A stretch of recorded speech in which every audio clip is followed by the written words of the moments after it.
Welcome to Global Journeys with Jill Dutton, the captivating travel podcast that takes you on an extraordinary adventure around the world. I'm your host, Jill Dutton, and I am thrilled to be your guide through the mesmerizing tapestry of cultures, landscapes, and experiences that await us. Global Journeys with Jill Dutton is more than just a travel podcast. It's an exploration of humanity itself. Through the power of storytelling, we illuminate the lives of the remarkable individuals we encounter along the way. Whether it's through the eyes of a fishing guide, a distillery owner, a mixologist, a historian, chef, or even a farmer, each person we meet adds a rich layer to the narrative of culture and place. In this podcast, we embark on a transformative journey where the focus goes beyond the typical tourist attractions. Instead, we dive deep into the hearts and souls of the places we visit, uncovering the hidden gems and untold stories that make each destination truly unique. Join me as we venture off the beaten path, seeking authenticity, connection, and a deeper understanding of the world we inhabit. Together, we'll unravel the tapestry of cultures, one story at a time. Although my writing career began in the late 90s when I created and launched a wellness publication called Evolving Magazine, since 2015, I've worked as a travel writer on a mission to seek out the locally celebrated foods, liquor trends, outdoor activities, and stories of those I meet along the way. My work has been published in Wine Enthusiast, Afar, Woman's World, First for Women, Insider, Road Trippers, Modern Farmer, Chilled Magazine, and many more digital and print publications. I'm also the creator of Global Plates, The People We Meet, The Food They Eat, a syndicated column. Creating this podcast is the next step in my journey of sharing the stories of the people I've met along the way. So pack your curiosity, leave your preconceived notions behind, and let's embark on Global Journeys with Jill Dutton, where each episode promises to inspire, educate, and awaken the wanderlust within us all. Today's episode of Global Journeys with Jill Dutton takes you to the vibrant city of Chattanooga, Tennessee, where the Tennessee River winds its way through a landscape painted with both natural beauty and artistic inspiration. But before we dive into the artistic wonders of Chattanooga, let me take you back to a serendipitous encounter at the local farmers market. I visited Chattanooga in the spring, and since farmers markets are a passion for me, it was the perfect time to visit for their strawberry festival at the Chattanooga Market. As I strolled through the market, captivated by the aromas of fresh produce and baked goods, the ripe and luscious strawberries we ate as we strolled, and the lively chatter of locals, my eyes were drawn to a booth adorned with captivating paintings. There, I met Azike. I was able to purchase a couple of his paintings to carefully take home with me to Kansas City. Today, we're not only exploring Chattanooga and getting an insider's look at the destination, but also getting up close and personal with this talented artist. So without further ado, please join me in welcoming Azike to Global Journeys with Jill Dutton. AJ, thank you for joining us today and sharing your insights on your art as well as Chattanooga as a destination. Hey, absolutely. It's a tremendous pleasure. I'm grateful to be here with you. Oh, I'm so happy to have you here. Well, first, I'm going to ask some quick questions about Chattanooga before we dive into your artwork. The questions are designed to give the listener a quick insider's look at the destination, so maybe don't go over a couple sentence description for each one. Ready? Okay. Sounds good. Perfect. Okay. What do you believe makes Chattanooga a unique and appealing destination for travelers? Well, all right. So a destination, all right, I'd say number one, would be the people. The Mm-hmm. people are very warm and welcoming because, anytime you travel somewhere, it's kind of a combination of, out the cuff. It's like the physical environment Yeah. paired with the people, right? And then the other things that come along with it are below, all the great food and all these kinds of things. But anytime I've traveled around, I'm a road tripper, so I love to drive, cross country, Mm-hmm. and it's always comes down to the physical environment and then the people, and then that just creates something so special here in Chattanooga as well as everywhere else. But in Chattanooga, I found that the people are warm, welcoming, and and they have positive outlook on things, and I think that also has something to do with the environment. the physical environment itself gives us that as well, I agree. I agree completely. Wonderful. Well, can you think of, so when people visit Chattanooga, they go to the Rock City and, some of the typical things that you might expect, but are there any hidden gems or local favorites maybe that visitors might not know about typically? Yes, there's a number of these. Now, I'll give you my top three, maybe even my top five. Oh, great. But of course, there's always the Lookout Mountain and the visit Rock City, and then there's the the hiking trails and things like that. Yes, and Now, they're all wonderful. I just meant, yeah, absolutely. They're tremendous. They're absolutely tremendous. And now what I do is, what I how I see Chattanooga is there's a few go-tos, of course, where we met, which was at the Chattanooga Market, right? There's Mhm. that. The Yes. Chattanooga Market's a great place where local vendors, artists, craftspeople, farmers, like it's a wonderful place. You really get to meet a wide range and a wide assortment of Chattanoogans at the market and Yes. interact with other Chattanoogans that are coming to, buy their produce. There's, get their arts, get their crafts, and then a lot of other, people that are traveling and stopping in. I think the Chattanooga markets is phenomenal. It's the Saturday show at the aquarium and then the Sunday as well over at the pavilion. I'm gonna put that on my top five. The Mhm. next portion, I'll probably go with places that I like to to grab a bite, right? Yes. Uh, Brewhouse is one of my favorite places. Brewhouse is right on the end of the walking bridge, the north side of the walking bridge, which spans the Tennessee River. I believe it's one of the longest walking bridges, pedestrian bridges in the country. Mm-hmm. I almost want to say it's a 0.45 mile across. So it's just under half a mile across, I believe. Not totally sure. But the combination of that bridge, which Mm-hmm. the bridge itself is the heart of Chattanooga to me. That's I just how agree. Mm-hmm. I love it. It has a great energy. I love just being over the water in the morning, afternoon, the nighttime, and it spans both sides of Chattanooga. But anyhow, so on the back side of that, or on the north side of the bridge, there's a place called Brewhaus, wonderful place. The owner's phenomenal. It's a German style restaurant kind of bar. Great view of the pedestrian bridge there, the Walnut Street Bridge, as well as the downtown area. I Mm-hmm. love that place. Food is great, and I'm a huge fan of German beer. So Yeah. uh, yeah, big I th time I fan. I think when love we it. were there, we had dinner and then we walked across to get ice cream. And I don't remember the name of the Yes, place, but it was like two distinct different neighborhoods, yes, and it was very interesting. So thank yeah. you. So you got the ice cream from the side where the museum is, Um, right? yes. Yeah, and then that's the south side. Then when you cross over, you have Stone Cup Coffee or Stone Cup Cafe, which is another one of those go-tos. It's right next door to Brewhouse, Mm-hmm. and as far as I go, they pair and accompany exceptionally well. You get your coffee in the morning, then you go grab yourself a bite in the afternoon or evening and wash it down with some German wheat beer.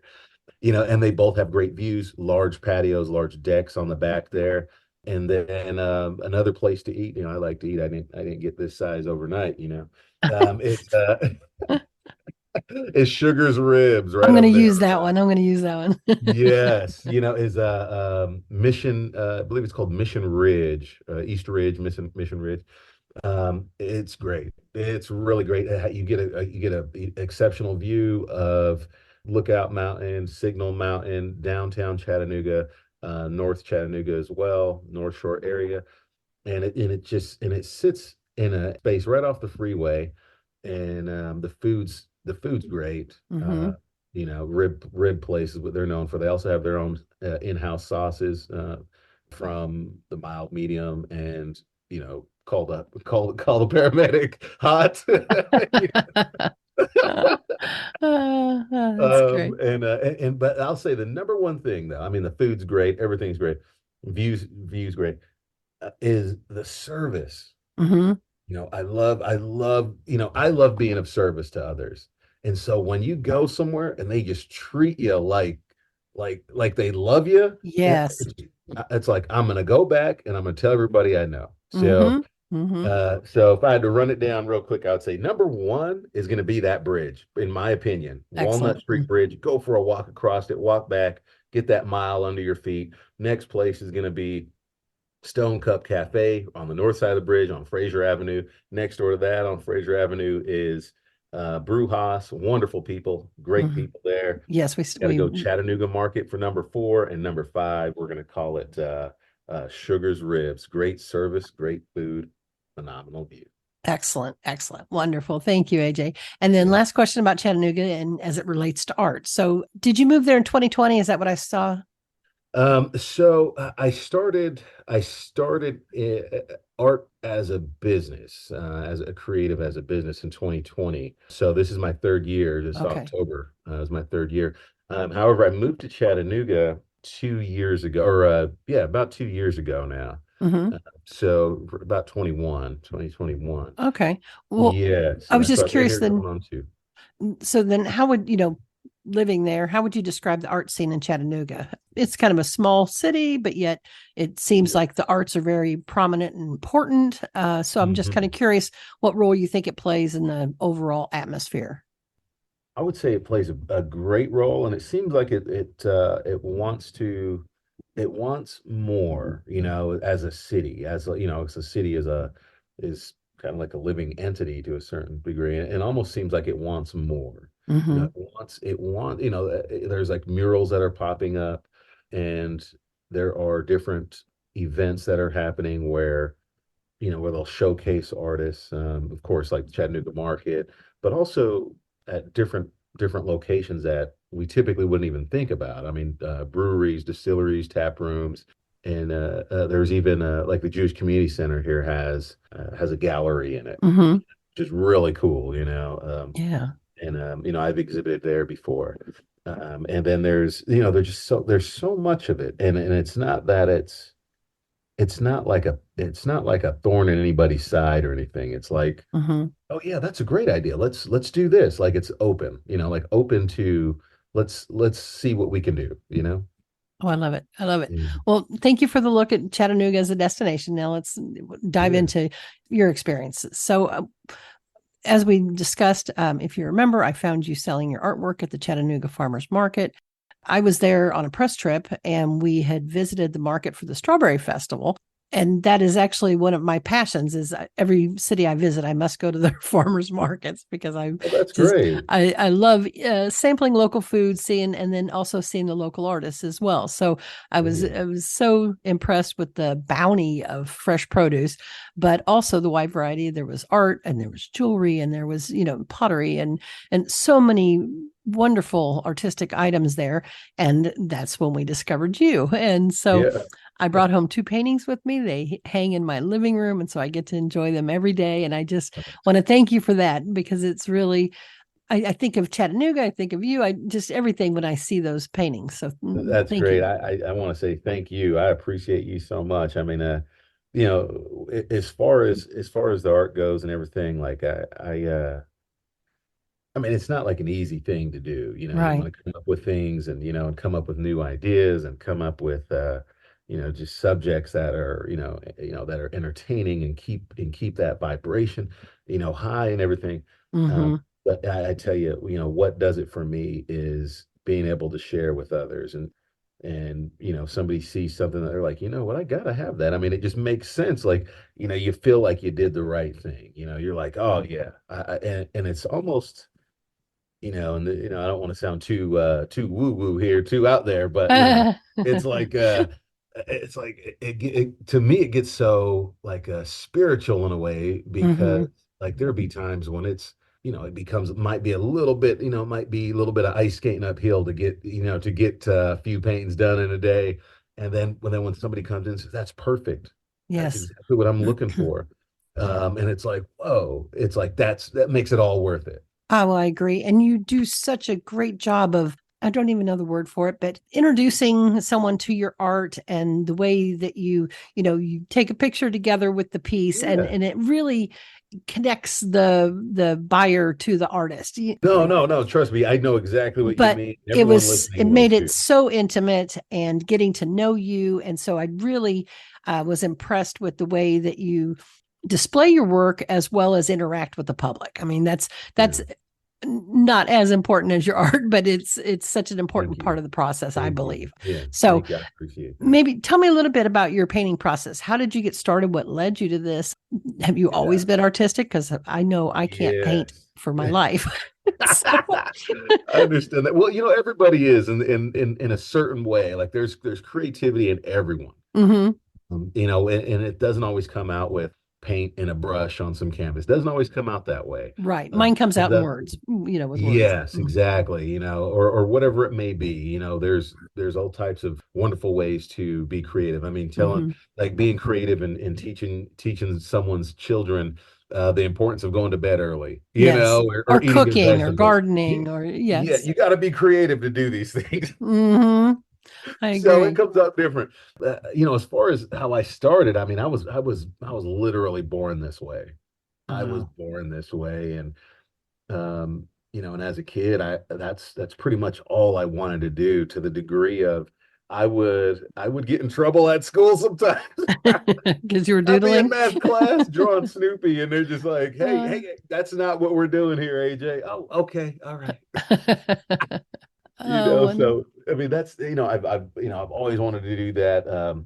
I found that it's like it's soothing, but it's also problem solving because the mm-hmm. second that a person decides, hey, I want to create something, they've kind of put a problem in front of themselves, even if it's a blank sheet of paper. And they're like, okay, they put a problem there. So now it's time to solve it. And so as a Yes. kid, that was, that's what I did. I was one of the kids, and there's a term from, way back called the latchkey kids, right? Kids Mm-hmm. that kind of get themselves to and from school, cook their own breakfast or lunch or whatever, get home, lock the door, latch key, right? Yes. And so I was one of these kind of kids, and so I would, get home and draw pictures, and that's, I spent a lot of my day, is drawing pictures and looking out the window and kind of drawing what I saw. We lived on a very busy road, so I got a lot of practice. Excellent. And then your paintings and what you're selling now. I mean, did this idea come to you? Didn't you say as a business you started in 2020 of selling your work? Yes, yes, yeah. So as a business starting in 2020, but throughout this whole life, this whole journey that I've been on, it's I've done made gifts for people, whether it's birthdays, Christmas presents. If I'm working somewhere, they're like, "Hey, can you make a mural for the shop or something?" Yeah, Mm-hmm. sure, let's do it. And then it was probably 2019-ish. And I really started thinking, I was like, well, what am I going to do? What do I want to do here? I had, worked in a few different fields, I was a real estate dude for a while. I was a teacher and martial arts instructor and did these things. And I was like, what do I really want to do? And ultimately it was, you got to be who you are in this world. And Mm-hmm. it took, it's kind of sounds strange, but I had to be courageous with myself to say, this is what I want to do going Mm-hmm. forward. And a lot of and what I mean by courageous is, that's not a job that a grown man does, really. Let me go paint pictures. Oh, And so oh, I had to be courageous enough to step to myself and say, don't worry about anything don't worry about the external look of it. mm-hmm. Do what you're supposed to do, right? Yes, And yes. that, and I was like, well, okay, you just got to be who you are. And that's so important to me. Is like, just be who you are. Like, because when I look at it, I'm like, well, wait a minute. I stopped being who I was as a child to Mm-hmm. go and chase some money or chase some kind of respect or something. And it's like, no, just be who you are. You're how you're supposed to be. And I tell you, I feel the most fulfilled that I've ever felt in my life. Every day is I'm grateful to be able to do what I do. I love it. That is a very powerful lesson because it's so true. It does take courage to pursue what you're meant to do, what you're here for. I met you at the market. Is that the primary place where you sell your work? Is that the Chattanooga Market? Yeah, so right now that's primarily where you'll be able to find my work there. It's great. It's a tremendous opportunity. When I moved here, I didn't have a clue about the Chattanooga market. And I was actually selling online only. I was Mm-hmm. only selling online. And then when I moved here, I moved here because originally I was born in the mountains. And so I was like, wow, I get the mountains here, got a nice river. And so I was like, Yes. And then come to find out, I was like, well, people are like, hey, you should go maybe try to be a vendor at the Chattanooga Market. I say, okay, let me go check it out. And it's been phenomenal. It's been something else. It's really helped me and as an artist and has allowed me to be of service to others in a greater range. Yes, You know, yes. And like I said, that interaction that you offer is really makes it a fun, to find your yeah. art and learn about it and to purchase it from you. Do you have any fun or interesting stories about people that you have met at the market? Yes, I have plenty. I have a whole bunch. I'll give you a couple though. Okay. So here, going back to that kind of that spiritual kind of this kind of connection that happens, right? Where Mm-hmm. I'll make something and then somebody will say, hey, that's perfect, or, or almost something along the lines of like, how did you know? And those Right. are the ones that always get me. Mm-hmm. Like one time there was I made this painting. I remember the night I was making it. It was late night. And I was really, I was real tired, and I was like, let me get through it. Let me get this painting done, and maybe another one, and I'll get some sleep. And it was a man on the shore fishing, with like kind of like a landscape, semi cityscape in the distance, far in the distance. And he Mm-hmm. just kind of sitting back, has this yellow hat on. And a girl comes up to me and was like, how did you know? My grandfather used to fish and he used to wear this yellow hat. I was like, what the heck? What What? are you talking about? And it was just like stuff like that. It's like, whoa. Oh, that is great. And this one boy, this one little boy, he come walking over into the tent, and he just kind of, he walks in, he stands there and he's staring at a painting. I'm like, hey, what's up, pal? How you doing? And then he's like, okay. He didn't really say a lot, and he just kind of staring at the wall. And I was like, man, what's going on here? And then his parents come in, or his guardians rather come in. And they just walk in and they kind of stop and they're real still. And I'm like, hey, well, you guys all right? Come on in. They kind of freaking me out. I'm like, you guys okay? What's going on? And Uh-huh. and the boy will not adjust his vision. He just like stuck on this painting. And he goes walking over to it and he's looking up at it. I mean, little guy, probably 2.5 feet tall, just real Mm-hmm. young guy. And it was his guardians, maybe a family member, older brother, uncle, something like that, and his wife. And his guardian leans over to me and says, hey, his parents recently died. And I was like, what? He said, both of them, and I'm like, what? And he said that before they passed away, that his mother told him that every time you see a cardinal, I want you to think of me, and that's me thinking of you. And Mm-hmm. I had this painting of a cardinal that was there, and I have glasses on it. And so the young boy, he wore glasses too. And he Oh. and he was just like that. He just looked at it and he looked up at his guardian. It may have been like an older brother, maybe an older cousin, uncle, something like that. Mm-hmm. And he was like, yeah, well, let's get that. And it was there's things like that are just, and then after that, so I started painting all my birds with glasses on them, Oh, really? Oh Yeah, my gosh, what a touching story. let me tell you, there were other people in the tent too looking at artwork, and we all kind of like, oh, we all uh, kind of got choked up a little. We were just like, whoa, you know. uh, But I mean, there were things like that, and just like paintings that or people say, I mean, that's exactly what I needed. That's exactly what I've been mm-hmm. looking for. And of course, I keep my price points, exceptionally low compared to, a lot of other original art because I only do originals. I only Mm-hmm. do, and no prints, no reproductions. And a lot of that is I want people to be able to have access to original artwork because originals give off a different vibration, literally a different vibration, like Yes. atoms and things like that. they're Mm-hmm. they're they're built up, they're textured, and and I'm fired up when I make them. I get fired up, and I really get the work in there. And so it's different. There's a different vibration than a print. And there's nothing wrong with prints. Nothing wrong with prints. No, Nothing wrong I with I agree reproduction. with you 100% though. I treasure the two that I bought from you. I really do. Well, I think that's perfect. And unless there's anything else that I forgot to ask you, but how can listeners find you? Is it Instagram? Well, yeah, I mean, Instagram is number one for me. And So what's the address? it's AJAZIKE. Okay. And AJ Zeke on Facebook, Instagram, and then my website, ajzike.com. okay.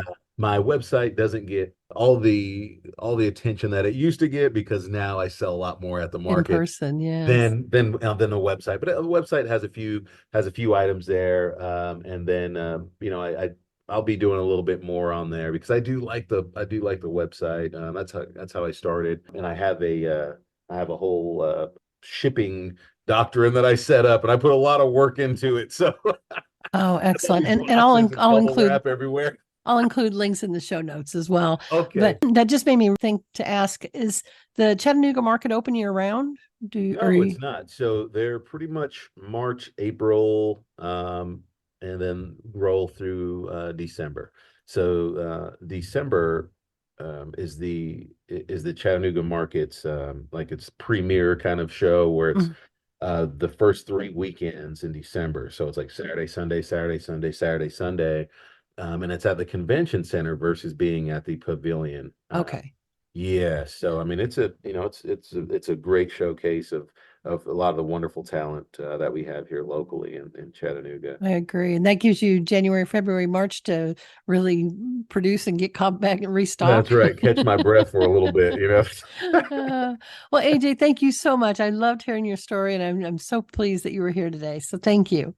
Hey, Jill, thank you. I really appreciate it. And to all the listeners out there, I appreciate y'all as well. And make it a great day. Make it a great day because you have the power to do so. Excellent. Thank you. You too.